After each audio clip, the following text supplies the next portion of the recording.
Bueno, en esta clase nos toca la unidad 11 de la materia de filosofía. La unidad 11 prácticamente en otros lugares van a ver como vitalismo, crítica a los valores y a la exaltación de la vida.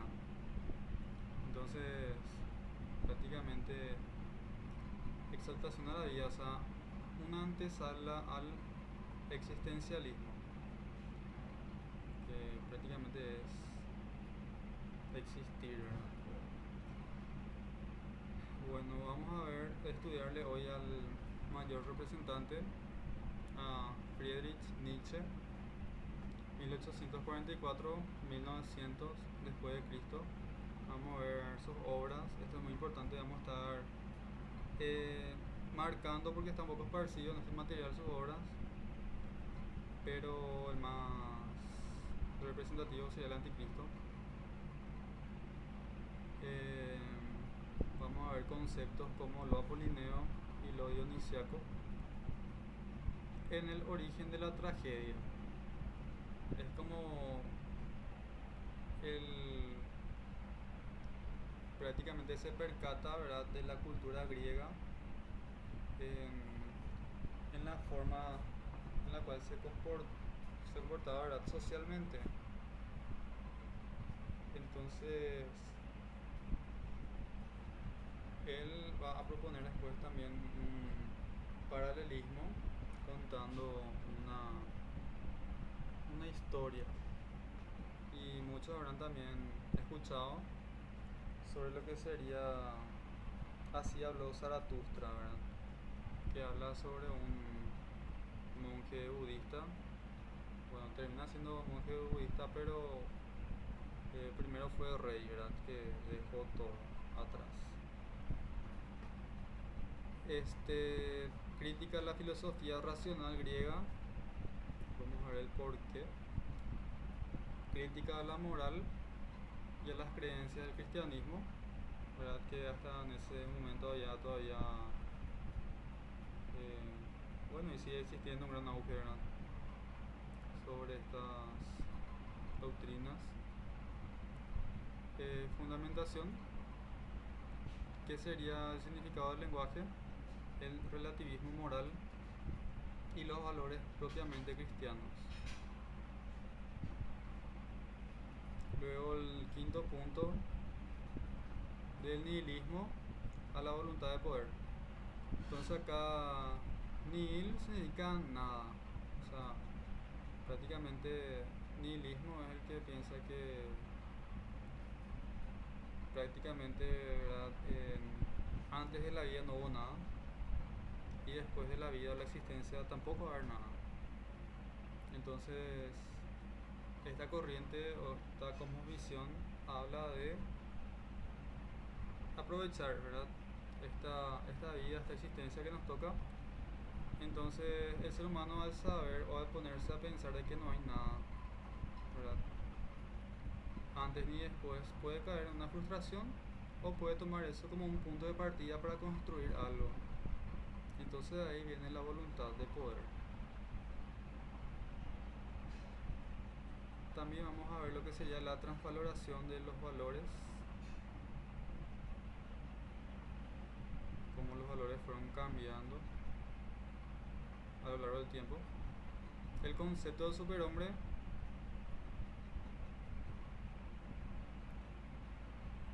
también los hombres del rebaño son como arquetipos, más bien.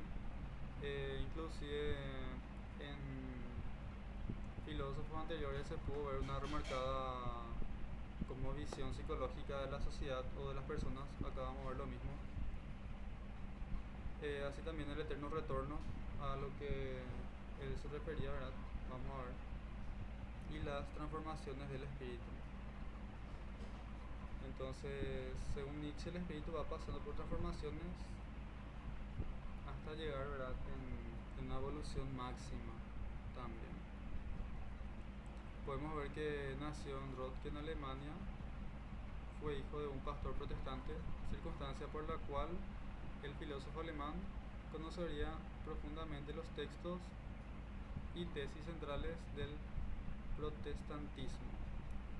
Durante su etapa escolar destacó tanto por sus excelentes resultados académicos, especialmente en música y en lenguaje, como por su fuerte carácter que le mantenía alejado del resto de compañeros. Es en esta época donde comienzan ya las fuertes jaquecas que marcarán toda su vida. Esto también es algo que siempre se menciona. Nietzsche tenía problemas de migrañas, ¿verdad? Que sufría desde pequeño y que terminarían llevándolo a la locura.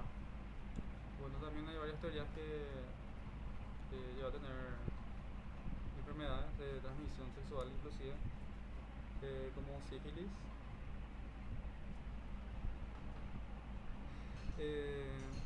En 1864 comienza sus estudios de teología y de filología clásica en Bonn.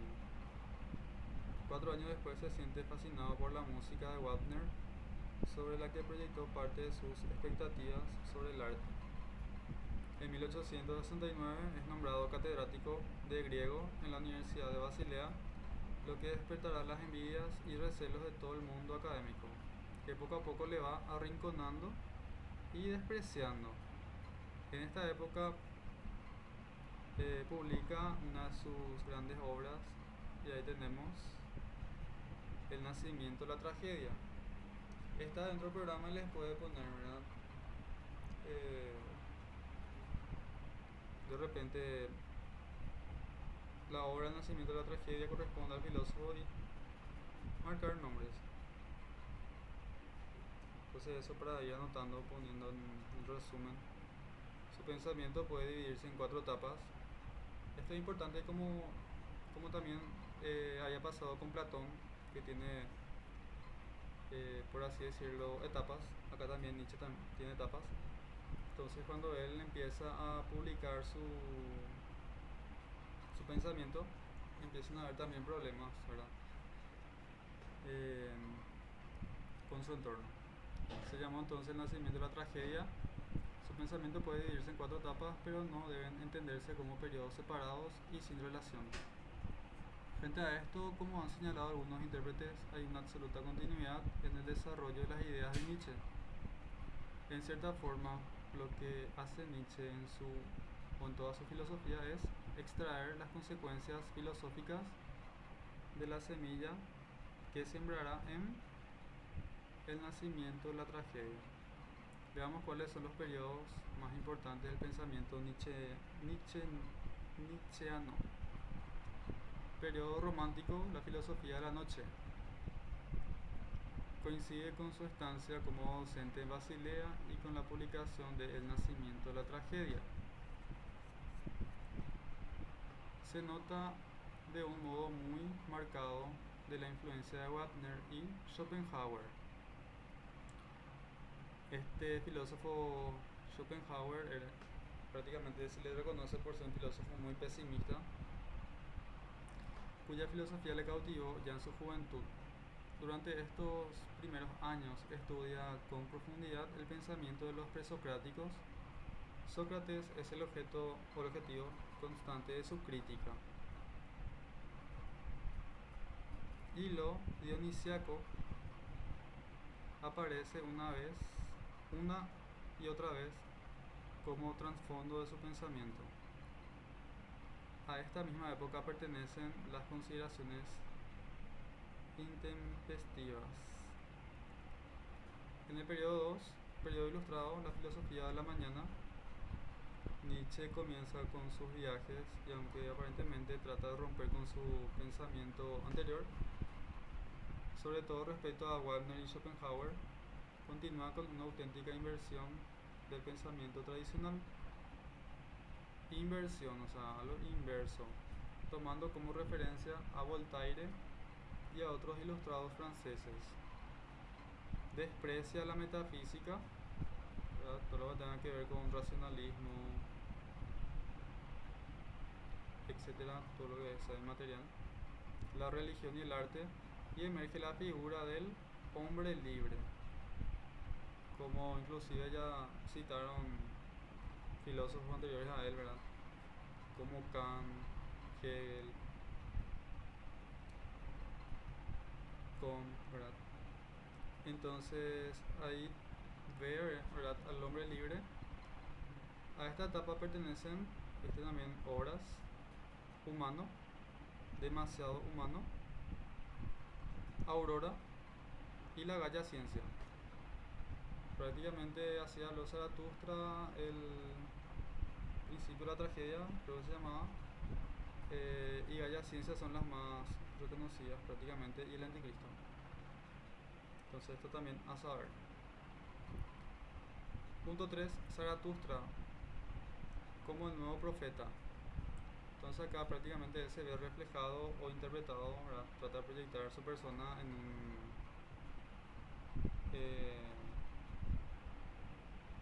como en una historia, ¿verdad? La filosofía del mediodía. En este periodo, la filosofía nietzscheana alcanza su madurez y esplendor.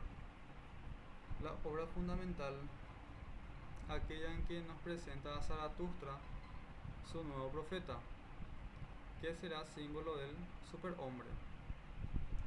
Así habló Zaratustra, se llama la obra, un libro para todos y para nadie. Zaratustra representará también a Dionisio y serán encargados de anunciar la muerte de Dios. Entonces Nietzsche fue también el que dijo: Dios está muerto, todos los hemos matado, ¿verdad?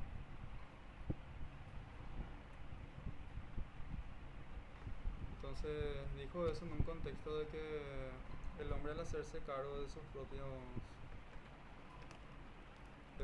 pensamientos, acciones, ¿verdad?, no necesita de la iglesia ni de nadie, porque tiene una madurez moral, ética, para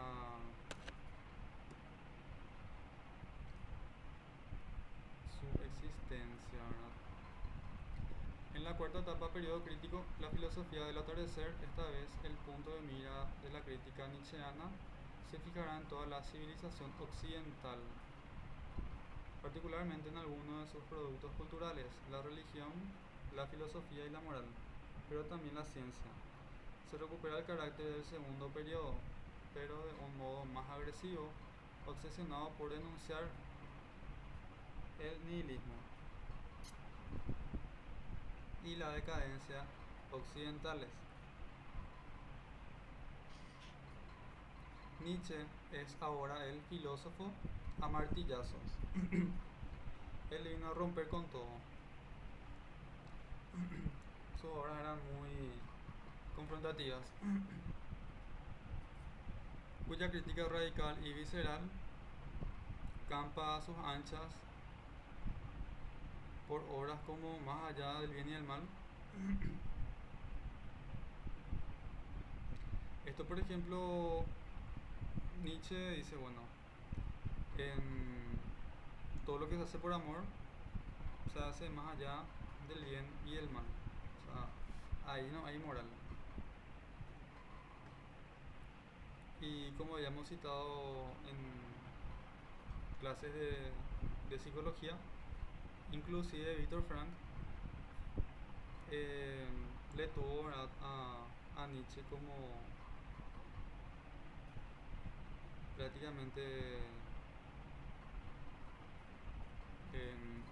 un ejemplo, ¿verdad?, lo que él después le llamó logoterapia, ¿verdad?, en un paradigma de la psicología que tiende al humanismo, ¿verdad?, y por ende es existencialismo, en el cual, ¿verdad?, se acopia de la frase de Nietzsche que decía: el que tiene un qué es capaz de buscar un cómo. Entonces eso fue lo que hizo Viktor Frankl, ¿verdad?, en lo que sería en estos lugares como Auschwitz, ¿verdad?, en estos campos de concentración, cuando todo se le quitaba. Entonces él encontró el sentido de la vida ayudando a los demás. Y como decía Frank, o sea, Víctor Frank, de que todo se le puede quitar al hombre menos la aptitud que tiene para dicha situación, que sigue siendo su decisión, ¿verdad? Cuya crítica radical, o sea, ya vimos la genealogía de la moral, crepúsculo de los ídolos, el anticristo, ese homo. A partir de estas obras continuará plasmado o continuará plasmando sus ideas de aforismos que serán recogidos después en la obra La voluntad de poder, publicada póstumamente.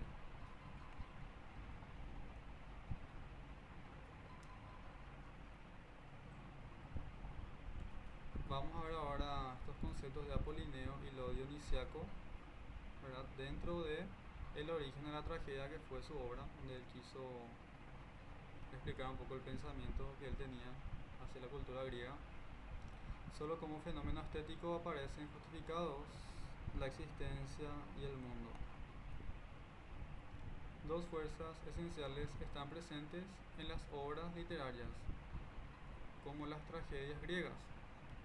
Por un lado, Apolo, el dios griego del sol y la luz, y por otro lado, Dionisio, el dios del vino y la embriaguez. Ambos dioses son utilizados por Nietzsche de un modo metafórico y simbólico, relacionándose con estos significados. Por un lado, entonces, está Dionisio, es la voluntad, lo irracional, la noche, lo instintivo. Y en la tragedia se correspondería con los momentos musicales y de danza. Entonces, eso sería Dionisio, lo instintivo, lo mundano, por así decirlo, y aquellos en los que participa el coro también. En cuanto a Apolo, representaría la luz de la razón, la armonía, la alegría, la luminosidad del día, y se corresponde con las palabras logos, palabra, razón. Entonces, si uno es instintivo, lo que sería Dionisio, ¿verdad?, que tiene que ver con los vicios. El otro tiene que ver con el logos, con el pensamiento, con la razón. Si está bien, está mal, ponerme un límite, ponerme en el medio, ¿verdad?, no irme por los extremos. Y en la obra está representado por los personajes. Evidentemente sus valores son opuestos. Dionisio es lo común, aquella parte de la tragedia en la que todos participan fundiendo su conciencia en una fiesta colectiva. Y Apolo es lo individual, el personaje con unas ideas, pensamientos o principios morales propios, que no se identifica con lo colectivo.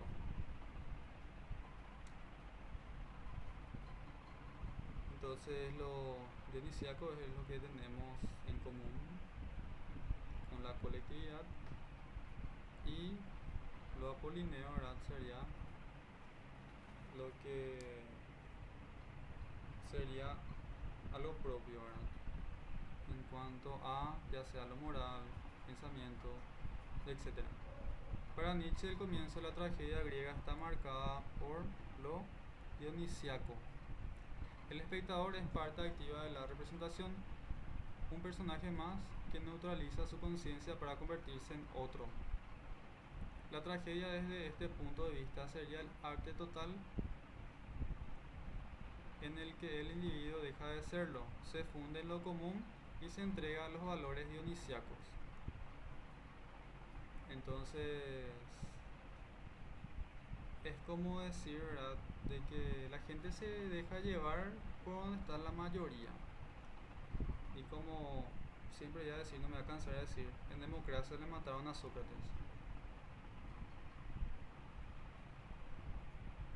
Pero esta preponderancia del coro fue disminuyendo hasta dar paso a la tragedia griega clásica, transición que Nietzsche personifica a Eurípides. Con él el coro pierde relevancia y la van cobrando los personajes individuales. La esencia dionisiaca y vital de la tragedia se cubre con un manto apolineo, aparentemente armonioso y equilibrado. El instinto es tapado y anulado por el logos. Entonces, es como si fuera que Grecia empezó, ¿verdad? Tipo con los bárbaros, ahí peleando, tomando, ¿verdad? Eh, Todavía no había una civilización como tal, una sociedad. Después empezaron a haber personas que empezaron a pensar. Y ya tenemos allá varios griegos representativos de su momento, ¿verdad? Que le estuvimos dando en las primeras unidades, ¿verdad? Del programa. Crítica a la filosofía racional griega. Si Eurípides inicia este proceso, Sócrates será el encargado de culminarlo. Con él, lo dionisiaco y la dimensión vital de la vida desaparecen, para dejar paso a una visión reflexiva y teórica de la misma. El diálogo y la búsqueda de una verdad universal dominan ahora sobre el instinto, el error y la embriaguez dionisiaca. La armónica y equilibrada apariencia de Apolo ocultan para siempre el caos dionisiaco. Entonces, este sería el contexto de Nietzsche.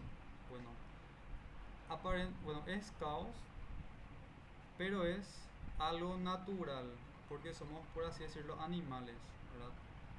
Pero una vez que vinieron personas a pensar y a decir, ¿y qué es esto que me está hablando en la cabeza? Parece un demonio, no, es mi conciencia, no, es mi alma, ¿y el alma de dónde viene? ¿Y cómo es? O sea, es como si fuera que el humano dejó de a poco su esencia, ¿verdad? Que era de vivir. Y pasó a la vivencia o la existencia de pensar. Entonces, en los dos lados, como que en los dos extremos, ¿verdad? Nietzsche dice que está mal también, porque no se lleva a nada tampoco pensando demasiado. O sea, como podemos ver, Sócrates y todos los demás que vinieron antes, inclusive Platón, Aristóteles no tanto porque ella es empirista, pero después lo que vinieron también, ya sea San Agustín, Santo Tomás, Hegel, seguían hablando del alma, del espíritu, y todo se volvía eh, muy difícil de comprender, ¿verdad? Y cada quien tenía su concepto y no se sabía, ¿verdad?, qué es lo que era, eh, o qué es lo que es la realidad en sí. Por ello, la propuesta nietzscheana consiste precisamente en recuperar el sentido originario de la tragedia griega, en desenmascarar a Apolo, para que Dionisio retome el protagonismo que le corresponde, en la medida en que la voluntad y no el pensamiento, la verdad, como la mayoría de los filósofos anteriores, es uno de los conceptos claves. Prácticamente, Nietzsche espera que su pensamiento sea un poco de inflexión que permita volver a los valores dionisíacos. Sin embargo, el protagonismo de Dionisio y todos los valores que éste simboliza reaparecerán una y otra vez en toda la filosofía nietzscheana. La propuesta dionisiaca vendría a ser como el ave fénix filosófico. Muerto Dionisio, todas sus ideas vuelven a la vida encarnadas en una nueva figura simbólica, Zaratustra.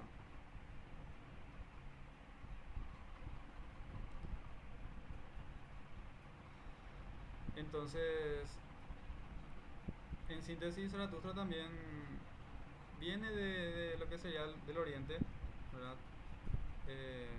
Tiene que ver mucho con el budismo. Entonces, cómo se maneja el budismo y estas religiones o estas doctrinas o dogmas del Oriente. De que, a ver, uno tiene que ganar armonía, ¿verdad? Antes que nada. Y de que prácticamente somos uno con el todo, ¿verdad? Eh,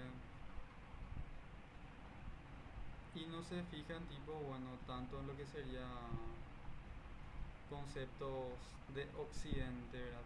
Que prácticamente personificaron a deidades, etcétera, etcétera, etcétera.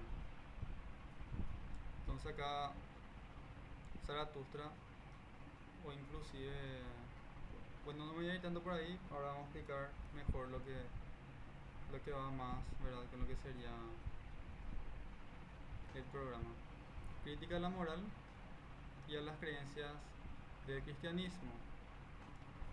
La sustitución de Dionisio por Zaratustra responde a la necesidad teórica de romper con toda la filosofía anterior y personalizar a una nueva figura todas sus ideas. Bueno, acá, ¿saben qué pasa acá? Que Zaratustra, ¿verdad? En la obra de Nietzsche, siendo rey, él practica el desapego, punto uno. Punto 2, se va a la montaña. Después de 10 años, él prácticamente se ilumina. O sea, comprende que es parte de la naturaleza, todo esto. Y él aprende, o sea, Zaratustra aprende de que él es dueño de su vida, por así decirlo. De que prácticamente no existe el pasado ni el futuro, que lo único que tiene es el presente.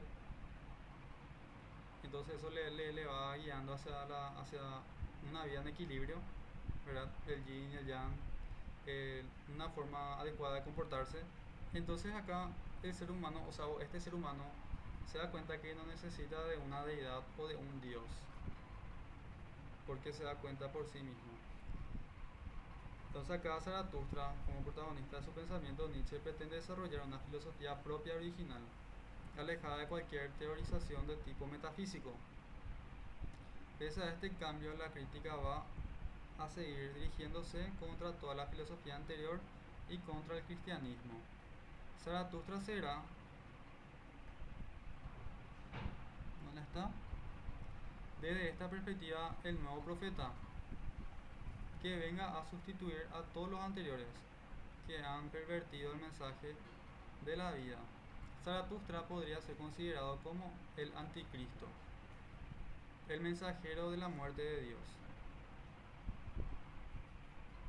De la misma forma que hacia los Zaratustra, la obra en la que Nietzsche nos presenta el mensaje del nuevo profeta se convierte en la nueva Biblia nietzscheana, donde las referencias directas e indirectas a los textos sagrados son constantes, aunque el mensaje sea completamente opuesto.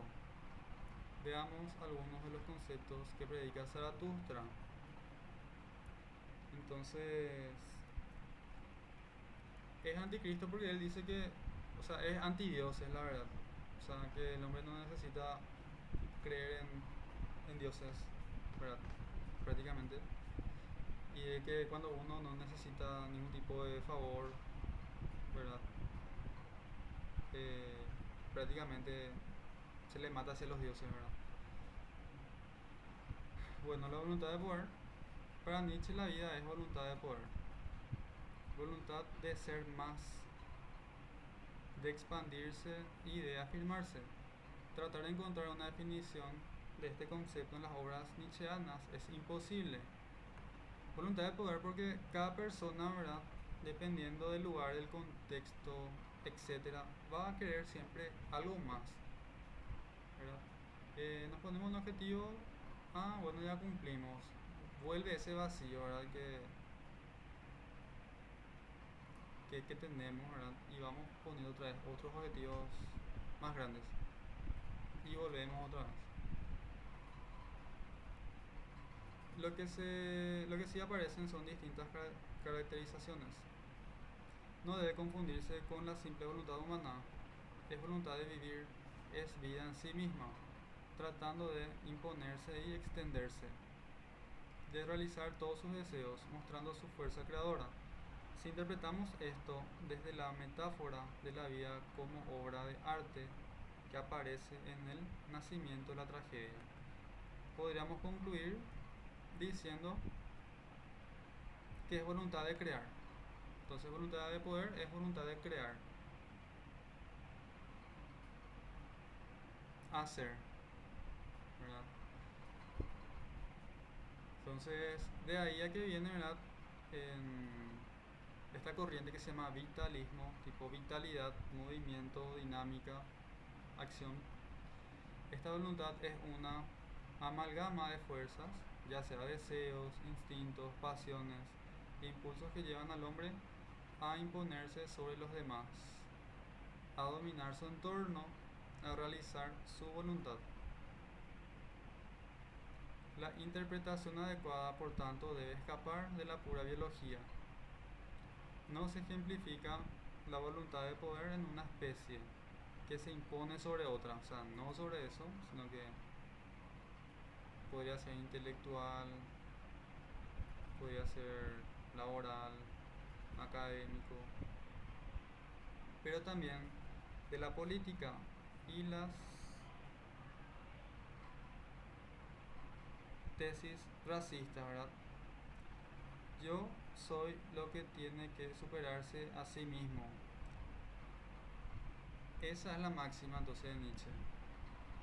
Yo soy lo que tiene que superarse a sí mismo. Y es como habíamos dicho, ¿verdad?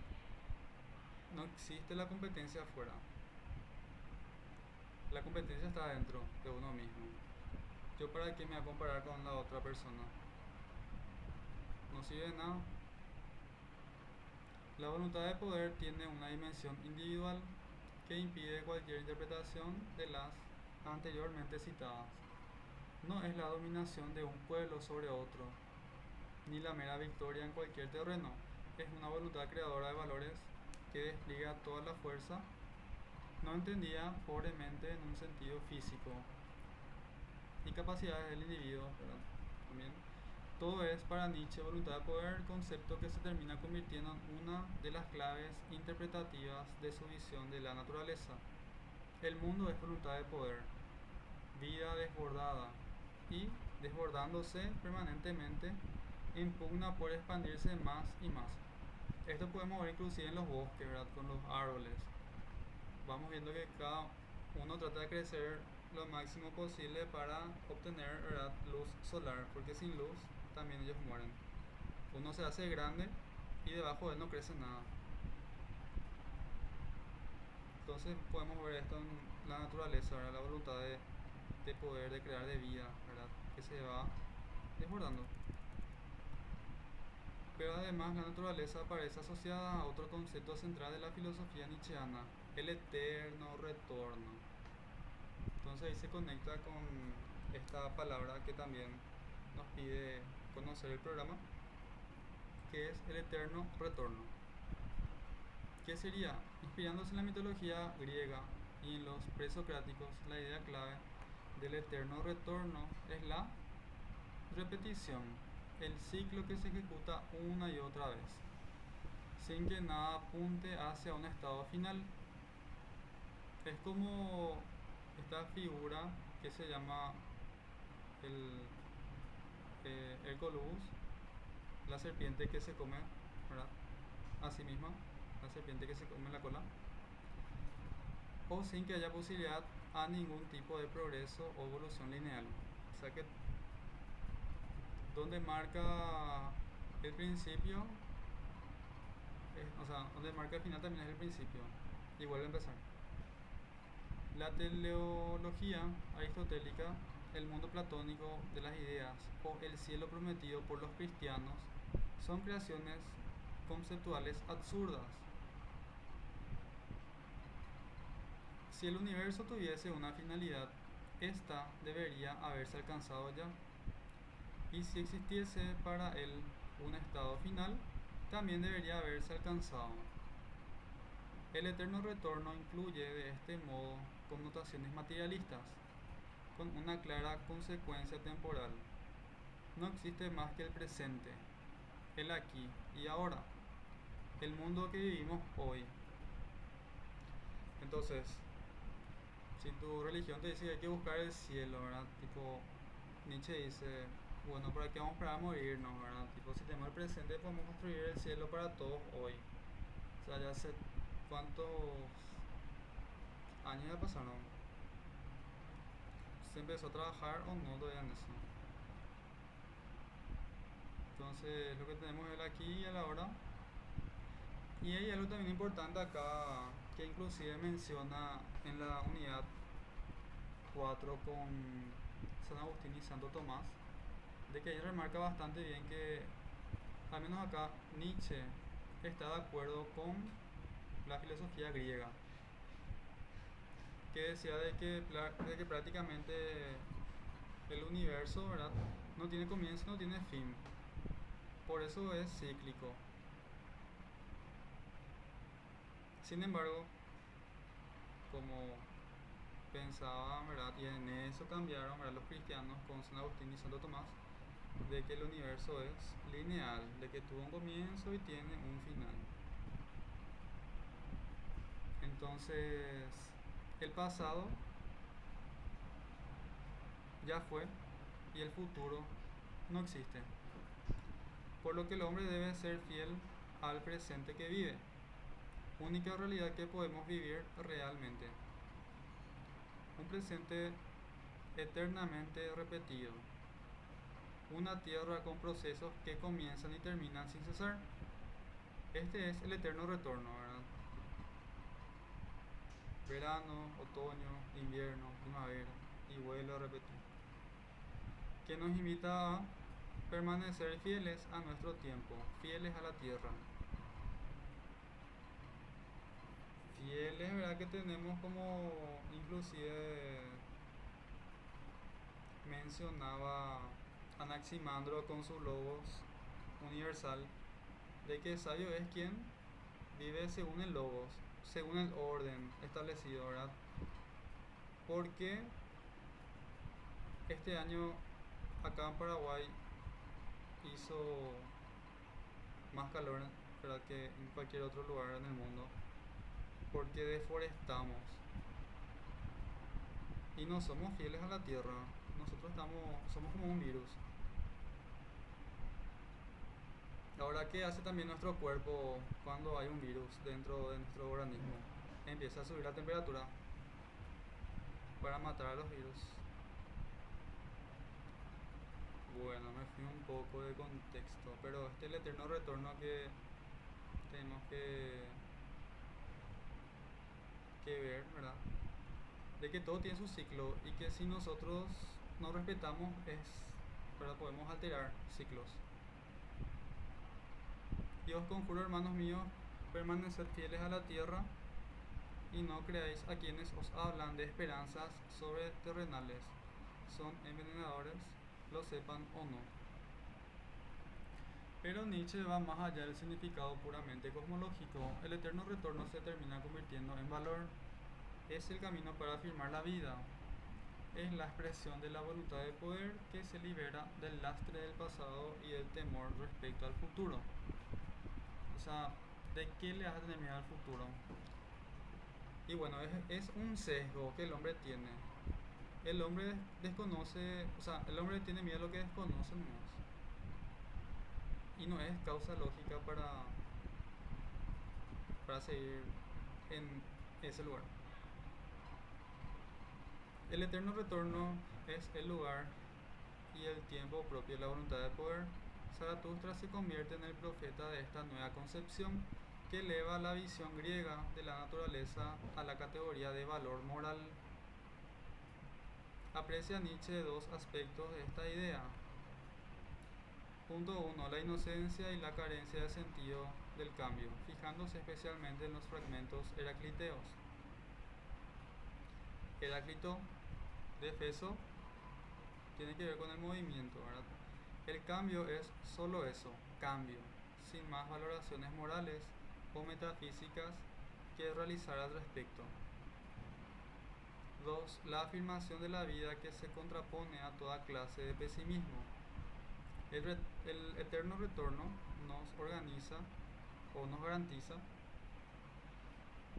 que hay solo una realidad, la presente, y que no hay un desarrollo hacia otro mundo. No hay un desarrollo hacia otro mundo, sea esto interpretado en un sentido religioso, en el cielo cristiano o político, una utopía o una sociedad mejor que construir. O sea, la gente que te dice pensemos en el futuro y vamos a construir el futuro, te está mintiendo.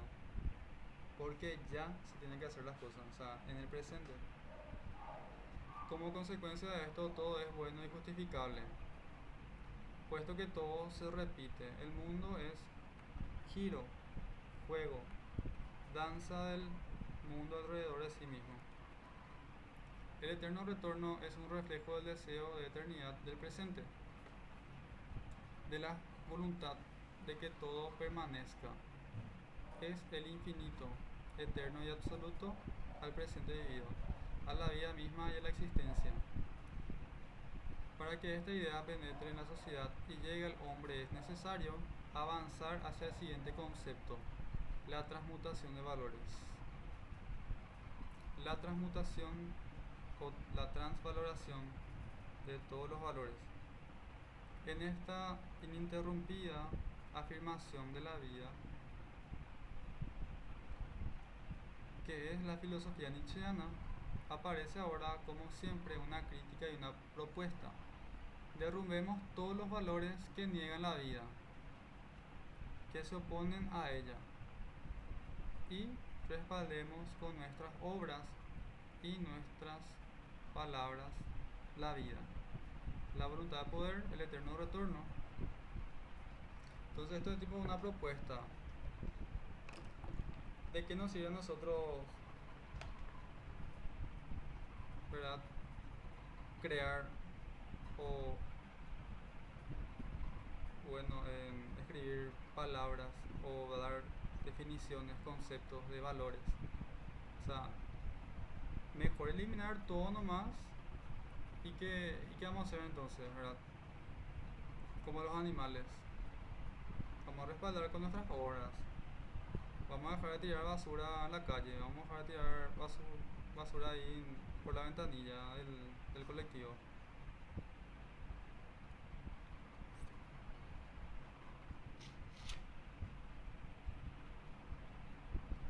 Y bueno, defender a la vida, ¿verdad?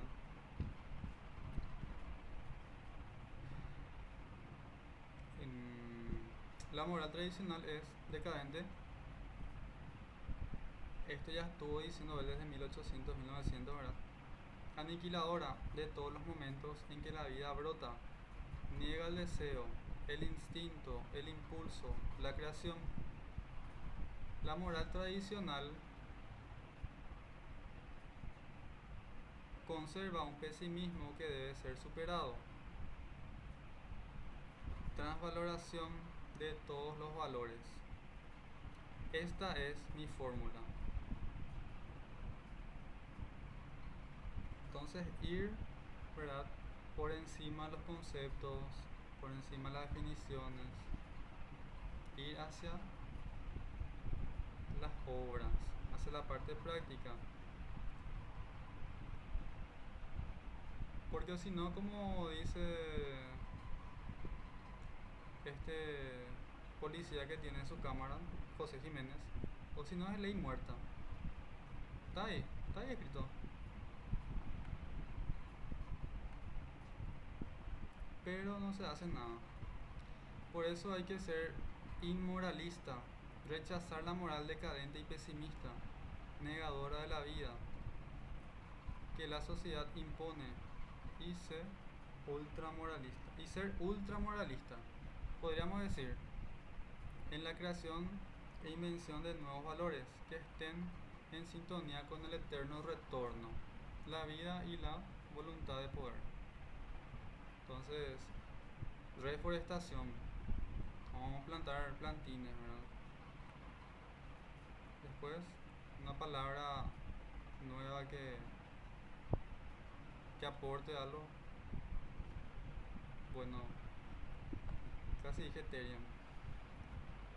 En- el creador de valores está más allá del bien y el mal y es personificado de la filosofía nietzscheana por un nuevo concepto, el superhombre. Entonces ahora vamos a ver el concepto de superhombre. Tenemos que saber, ¿verdad? El superhombre es la encarnación de todos los valores nietzscheanos. Sería aquella persona que vive según su voluntad de poder, una persona libre, que una doctrina o un dogma o una religión no le diga cómo tiene que vestirse, cómo tiene que hablar, cómo tiene que actuar, ¿verdad? Asumiendo también el eterno retorno, o sea, ahí está tu responsabilidad, ¿verdad? No podés hacer nada en contra eh, del eterno retorno, o sea, de la naturaleza y la transmutación de los valores. Es el nuevo hombre que debe sustituir al último hombre. Entonces, tenemos ahí un juego de palabras. El nuevo hombre que debe sustituir al último hombre y que es anunciado por Zaratustra. El superhombre es producto del eterno retorno y recupera la inocencia del hombre primitivo que puede encontrarse en los presocráticos. No vive apesadumbrado por tantos y tantos siglos de filosofía, reflexión, religión, ciencia. Juega con la vida, tal y como presenta Nietzsche al superhombre en sus famosas tres transformaciones. Entonces, acá podemos ver cómo eran antes. Inclusive Platón en la obra eh, Banquete, ¿verdad? Habla del amor, pero del amor eh, puro. O sea, de lo que puede haber un amor entre hombres o sea, hombre con hombre, mujer con mujer, etcétera, ¿verdad? O sea, eh, va mucho, ¿verdad? Lo que sería. Y bueno, como alguien se comporta cuando tiene amor hacia los demás, por ejemplo. Bueno, va a ir entonces en concordancia con el eterno retorno. Eh, Esto pues fue una crítica muy directa a la iglesia cristiana, porque prácticamente ellos hasta 1609 quemaban gente todavía. Entonces nadie se animaba a decir lo que decía Zaratustra, ¿verdad? O sea, Zaratustra, Nietzsche.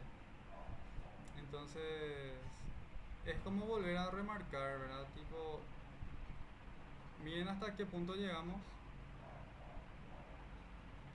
siendo que ya habíamos también alcanzado cierto estatus moral antes. Y decía, ¿verdad? Estar despierto, ¿verdad? A que no vengan personas a venir a comenzar con palabras, ¿verdad? Y al final, ¿cómo es? En contra de lo que sería la vida, pero la vida en forma particular, porque es como si fuera que vienen a imponerte la forma que la que vos tenés que vivir.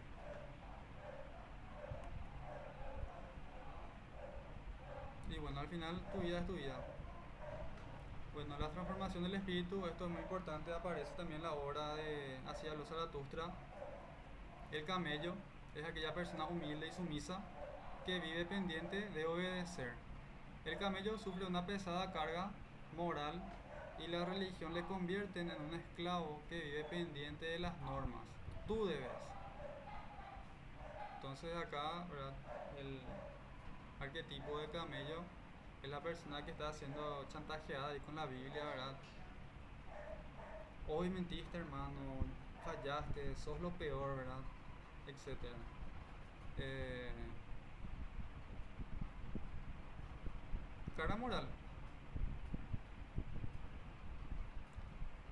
y pendiente de las normas. Tú debes, esto por ejemplo, justamente desde la perspectiva de la Gestalt, que es enfoque humanista, asistencialista, esta palabra, el psicólogo está capacitado para escuchar a la gente cuando dice, no, yo creo que debo.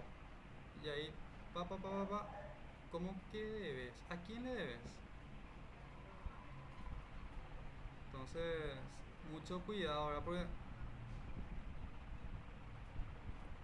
las cosas que creemos o hacemos, tipos, es como para que le hacemos caso a la gente de afuera, pero no le hacemos caso al dueño de la casa, ¿verdad? Al que tenemos dentro. Entonces eso no va a causar nada positivo en la persona. Va a haber ahí algo, va a haber problemitas internos ahí. El león podría representar por el espíritu ilustrado. El ser humano se revela, yo quiero, y se emancipa de la religión, trata de romper con los valores tradicionales de la religión, pero vive anclado a la moral, una moral que va en contra de la vida y elimina su libertad. Y bueno, este famoso, ¿verdad? Yo no soy religioso, pero no quiero que te vistas así, no quiero que uses tatuaje. ¿Y por qué? Y porque, y vaya a saber, ¿no? Tienen todavía vestigios, ¿verdad? De algo ahí. Programas mentales. Se dan cuenta, quieren, ¿verdad? Salirse del sistema, pero tienen todavía miedo. ¿Y si es cierto lo que dicen? ¿Y si no es cierto lo que dicen? Pero bueno. Punto 3. El niño. Ejemplo perfecto del superhombre. El niño imagina, crea, inventa, juega con la vida. Es el verdadero creador de valores. El niño se libra de la seriedad y del rigor racionalista del león y convierte la inconsciencia y la inocencia en su mejor virtud. Ser inocente y ser inconsciente, ¿verdad?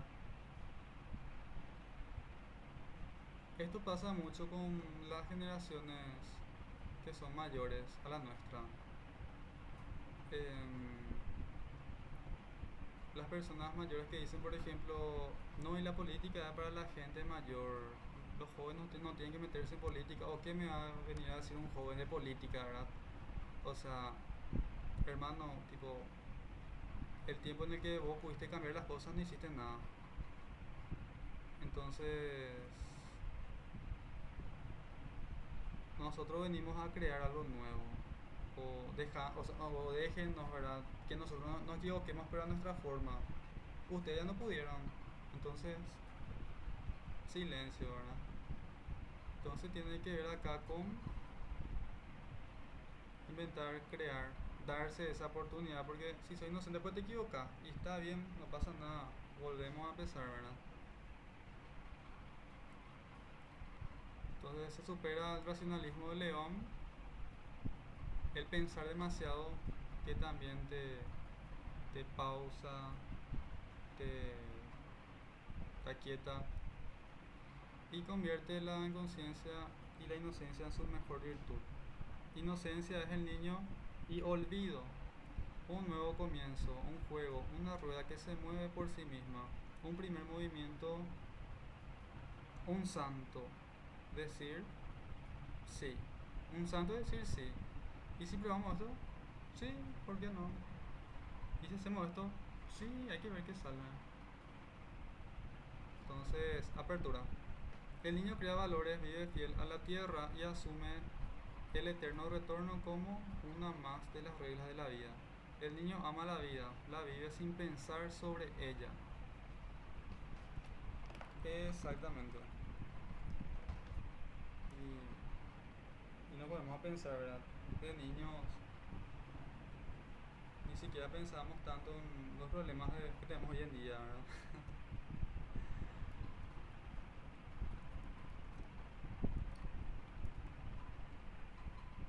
El superhombre aglutina todos los conceptos anteriormente explicados. Es el mensaje nietzscheano condensado en una sola figura, en un solo modelo de hombre. Nietzsche se refiere una y otra vez a uno de los fragmentos de Heráclito de Éfeso, apodado el Oscuro, que decía: el tiempo es un niño que mueve las piezas del juego.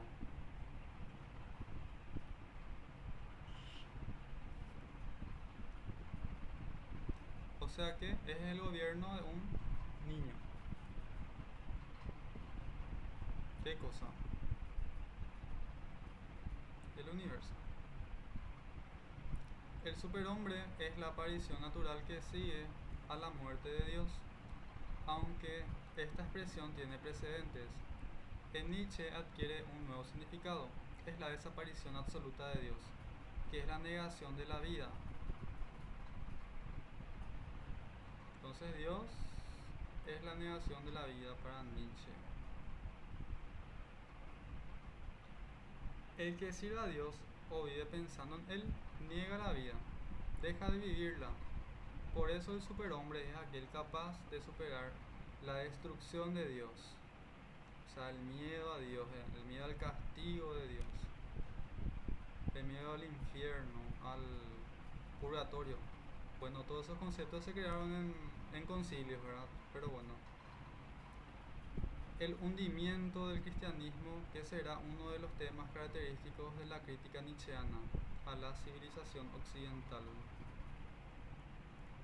Bueno, ¿qué es nihilismo?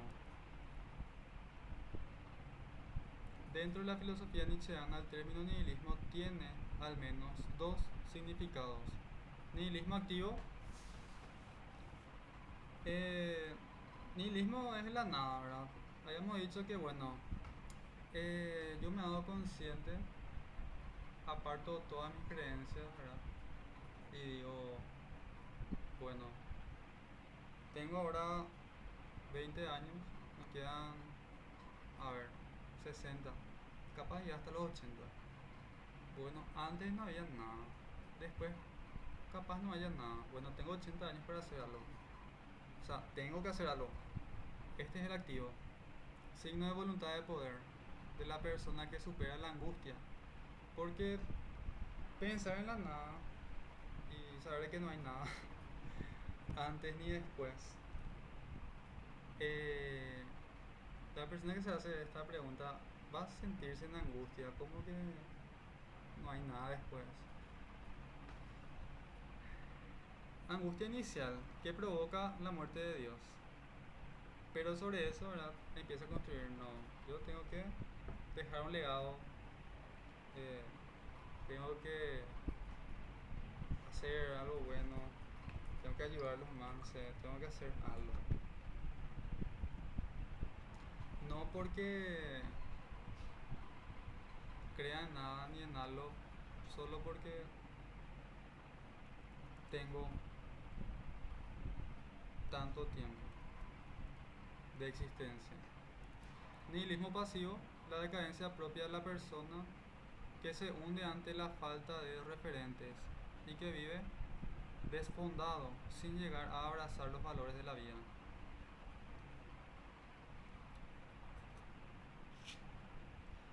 Entonces el nihilismo, forma de pensar de que fuera de la existencia no hay nada, entonces caemos en una depresión, tipo, y bueno, ¿y qué es lo que tanto, verdad? Si hago o no hago, famoso, la gente dice, no, algo hay que morir, y hace cualquier cosa en vez de, en todo caso, ¿verdad? Ya que existís, porque no sos por lo menos útil, ¿verdad? Para alguien, o para vos, ¿verdad? O para la sociedad. Pero bueno, la gente con nihilismo pasivo es así. La clave para diferenciar ambos tipos de nihilismo reside en la voluntad de poder, o sea, la voluntad de poder crear algo. Si la voluntad de poder se reduce, aparece el nihilismo pasivo. Es la forma de vida derivada de la pérdida de todo tipo de referentes. Referentes, ¿verdad? Pueden ser grandes celebridades, por ejemplo, que te motivan, que te llaman la atención, ¿verdad? Etcétera.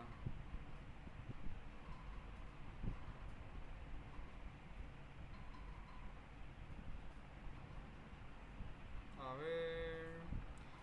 Cuando todo esto ocurra, habrá llegado el tiempo del último hombre, aquel que se deja vencer por este desfondamiento y que vive angustiado, temeroso, deprimido ante la tristeza de un mundo ilusorio, que se derrumba ante su mirada. El nihilismo pasivo se entristece ante la total falta de sentido. Pero existe una respuesta a esta crisis y viene proporcionada por el nihilismo activo. Es la fuerza capaz de sobreponerse a la crisis del nihilismo pasivo y está potenciada por una enérgica voluntad de poder.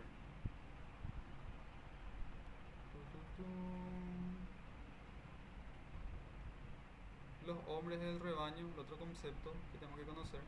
Si las críticas a la ciencia y la religión siguen la estela abierta por la crítica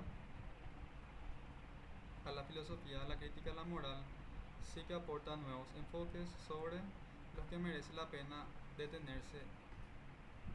A ver, la genealogía de la moral es un ejemplo paradigmático de la aplicación del método genealógico. Nietzsche indaga en el origen y evolución de los conceptos morales, descubriendo que su significado no siempre ha sido el que la moral suele recoger.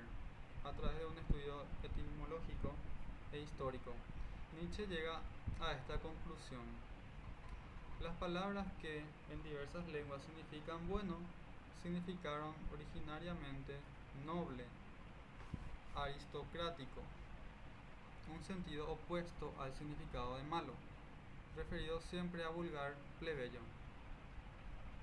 Como se ve en conceptos, no tenían significado moral, habían sido creados por los nobles y poderosos para separarse del pueblo. Bueno, entonces acá podemos ver este análisis antropológico que tuvo Nietzsche, de que la gente con poder, ¿verdad?, inclusive en términos de definición, quisieron diferenciarse de otras personas con menos recursos. Es como cambiar la narrativa. O sea, vos sos pobre, sos malo. O sea, sos del bañado y sos delincuente, más o menos. Entonces, Nietzsche se dio cuenta de eso, ¿verdad? De que acá la parte vulgar plebeyo se relacionaba con malo, una persona mala. O sea, ¿qué vas a esperar de una persona pobre? Ah, no, que te roben. Entonces, él ve también esa perspectiva, ¿verdad? La que también inclusive se utiliza hoy en día, ¿verdad? Entonces,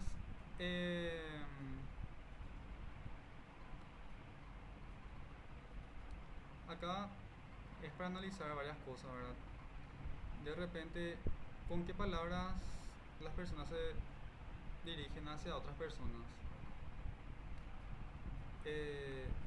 Porque las personas pues asocian, o sea, las personas no piensan. El 70% de los docentes luego están aplazados en comprensión lectora. Piensan de que las personas van a estar pensando algo. Y esto, la gente que está en el poder o la gente que quiere cambiar la narrativa usa a su favor. Y por ejemplo, la gente que está luchando por sus derechos, ¿verdad?, está a un lado. Y la gente que está ahí fuma en su lugar de privilegio, va a decir, ah, no, esos son alborotadores. O sea, imagínense el peso que tiene esa palabra. Y alguien ahí va a escuchar alborotadores, comunistas, como pues también se le suele decir a estos árabes, etcétera, ¿verdad? O sea, y eso es lo que estuve viendo inclusive en videos de TikTok, tipo que la gente se da más por lo simbólico. La gente no piensa, el cerebro rápido saca conclusión. Entonces es también para tener en cuenta, ¿verdad? Este tema del hombre del rebaño, que prácticamente todos estamos en el rebaño acá, prácticamente, bueno, la mayoría, el 1% está fuera del rebaño, la gente con dinero. Los judíos fueron, según Nietzsche, los que iniciaron esta transmutación de los valores, que después de fue seguida por los cristianos. O sea, ¿qué cosa? Sería entonces prejuicio. Trajeron los judíos. ¿Por qué? Uf, si empezamos a hablar sobre el libro, bueno, ellos son los elegidos. Empiezan lo así fuerte, así con un pensamiento ególatra. Entonces los otros son menos.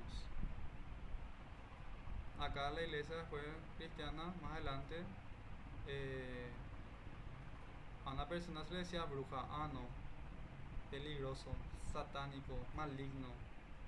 Vamos a quemar. No hay otra. Entonces, siempre esto vamos a ir viendo en el transcurso de la historia palabras que siempre se demonizan para... Si es que le pones en ese concepto a una persona, ya literalmente le mataste en vida. Por eso es muy peligroso. La religión estaría así, en la base de un movimiento tan revolucionario como falseador de los valores originarios. Que te llamen mundano, que te llamen pecador. O sea, suena fuerte. ¿Y por qué? ¿Y por qué no sos parte de ellos nomás? Al final es... ¿Qué cosa es? Una mente colmena, un pensamiento de manada. Y por eso es hombre de rebaño. Nuestro título. Entonces, todo aquel que está fuera del rebaño, que va a pensar diferente, que se va a cuestionar las cosas, va a ser un superhombre.